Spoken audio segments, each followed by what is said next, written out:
Okay then guys, for anybody else who's a little bit fed up with the traditional mince pies or mincemeat pies, have a go at these two. So simple and, well, yes, nice and quick. All you need for the first one is a ready roll puff pastry sheet and some mincemeat. The egg for an egg wash is totally optional, and so is the ice and sugar dusting at the end. Here we go then, with a little bit of a history lesson along the way. Okay then, being a quick recipe, the first thing to do is get your oven on preheat 200 Celsius. Get your ready rolled puff pastry sheet out of the fridge and do exactly what it says on the label. Mine said to take it out 10 minutes before using, so I took it out 10 minutes before using. Roll the puff pastry sheet out on your work surface with the long edge towards you, or away from you, whichever way you look at it. And you can see here at the end, even though it was 10 minutes, 15 minutes since I took it out of the fridge, yet again it was still a little bit difficult to get that, the core if you like, the last little bit unrolled properly. It's a little bit of a fine line really. The packet says take it out of the fridge 10 minutes before you use it, but it also says to use it quickly. And I've got a little bit of a crack in the centre there. Oh well. Note to self, Steve. Leave it a bit longer next time. And we are using the whole sheet for this recipe, so you do want to be a little bit careful towards the end there. Okay then, get the mincemeat of your choice and lay it all over the puff pastry sheet, but leave a ½ inch space at the top and about an inch space at the bottom, and that will become clear in a second. Now, why is it called mince or mincemeat even when there's no meat in it, I hear you ask? This is because long ago mince pies actually did have meat in them. They were different names like mutton pie, shrid pie, or even Christmas pie. In the past, the mince pies were stuffed with meats like mutton, rabbit, veal and pork, which is why the filling is known as mincemeat. As early as 1615, a recipe included dried fruits with the meat. Back then, blending sweet and savoury flavours together was common, hence the meat and fruit combination. Mutton was the most popular ingredient as it was used to represent the shepherds, and spices were used to represent the gifts given by the three wise men. Honey and dried fruits were luxuries at that time, and using them boasted wealth, so mince pies became treats for important events. Samuel Pepys, the diaryman, is claimed by some to be the one who made them popular as a Christmas treat.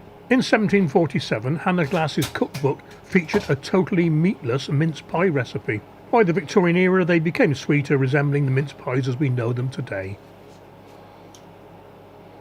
Brush the wider strip that you left free of mincemeat with water and roll the other side down over the filling. You can work towards you or away from you, whichever is your preference. I prefer working towards me so I can see what I'm doing. If I rolled it away from me, the backing paper would sort of hinder what I was looking at.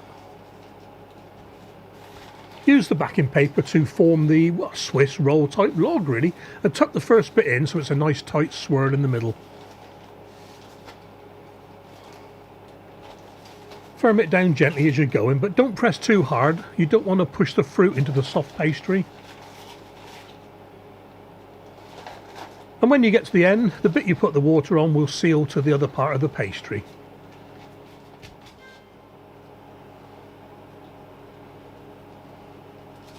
Grab yourself a sharp knife and cut the log into 14 or 15 slices, about 2 centimetres thick.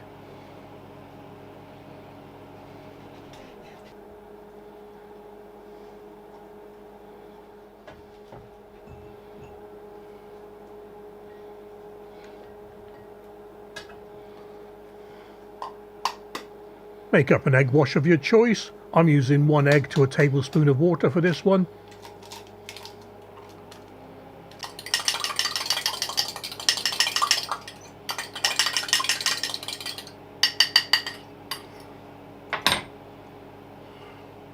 Lay the swirls cut side down on a lined baking sheet and brush the egg wash all over the outside of them.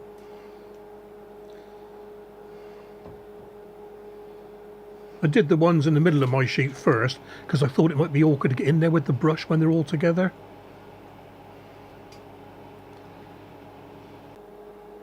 And in the oven with them for about 20 minutes at 200 Celsius till they're nice and puffy and golden brown. Oh yeah. After which time they'll come out looking something like this. Let them cool down for just a couple of minutes, then put them onto a wire rack to cool down properly. Half of mine are left as they are, and the other half I gave a generous dusting of icing sugar. I dusted the swirls on a plate to stop the icing sugar going everywhere. Next up are my puffy pies, and all we need for this is a roll of puff pastry again, the same mincemeat, plain water for the wash and granulated sugar for the topping. Get your oven on, 200 Celsius for a fan oven.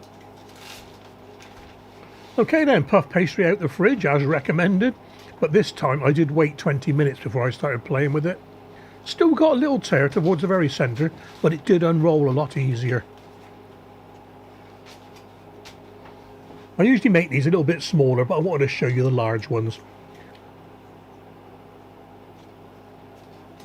So grab your pastry cutter. It needs to be a cutter. Don't try using a bowl or a ramekin, because what you'll do is you'll crush the edges of the pastry and it won't rise at the sides. And don't forget, twice as many discs as you're making pies. Straight onto a lined baking sheet with half of them and set the other half aside for a moment.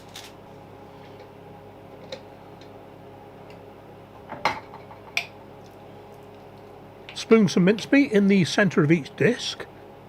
Don't go mad. If you pile it too high, it'll come out the vents later on. Leave a generous gap around the outside of each disc, otherwise the top piece of pastry won't seal properly. And speaking of seal, just brush some water around the bare pastry.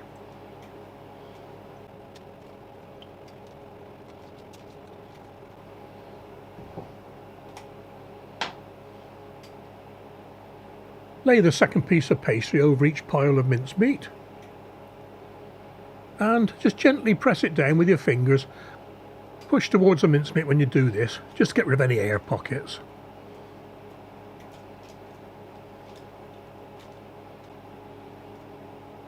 Take the next size down pastry cutter, place it in the centre of the disc and just gently, very gently press down, and this will seal the pastry. Don't push it so hard that it cuts into the top sheet. What this does is to force the two pieces of pastry together where you wet them. If you use your fingers, you risk losing the puff at the sides of the pies.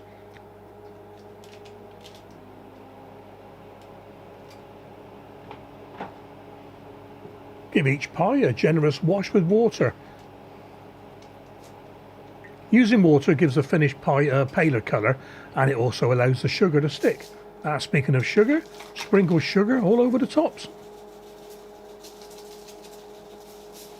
I'm using golden granulated sugar this time, a little bit of crunch on the top.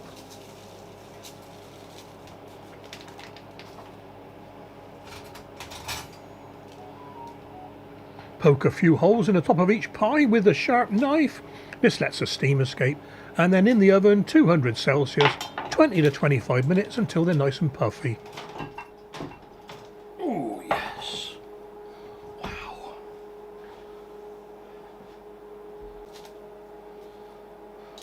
And onto a wire rack to cool down, just to prevent the proverbial soggy bottom.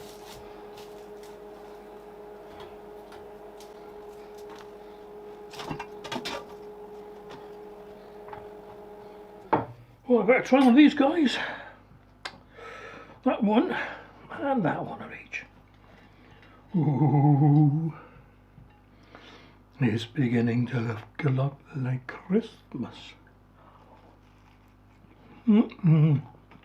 Yeah, lovely.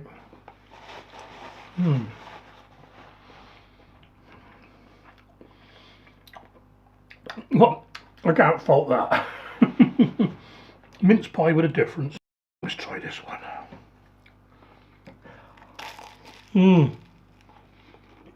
Oh yeah, nice crispy top. Oh, still slightly warm, that one.